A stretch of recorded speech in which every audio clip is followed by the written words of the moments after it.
A food pantry right next to the site of the worst mass shooting in Texas history reopens today. Volunteers at the pantry are organizing a blood drive and providing moral support for the community.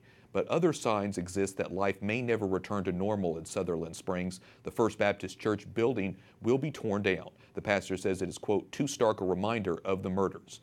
Though the shooting occurred in a Baptist church, they're impacting the faithful of all denominations.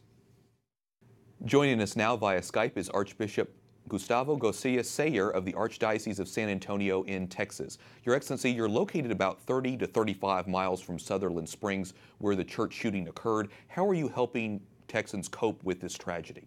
We have a few parishes close by to the actual site, and so through the pastors, the laity in those communities, we're able to reach out to the people, families, or members of the community almost right away in some ways.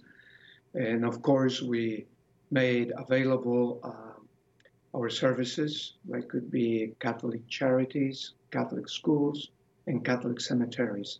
After the shooting, there is concern about security in places of worship. How do you keep the faithful safe, and how does this tragedy impacted your policy, if it has at all?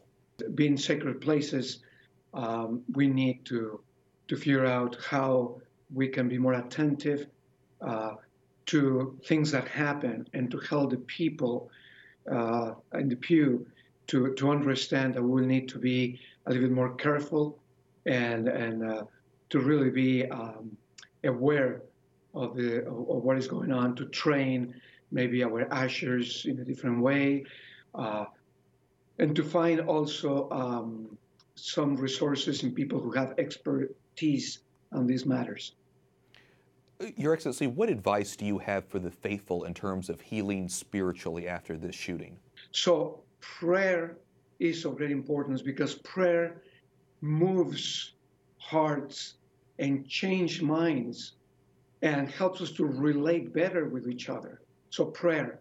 And then also to put a little bit of pressure of how we need to send more messages of peace, care, understanding, hope, instead of messages of violence, division, and causing harm or hurt.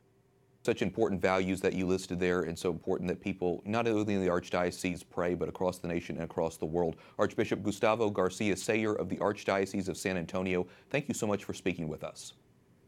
Thank you.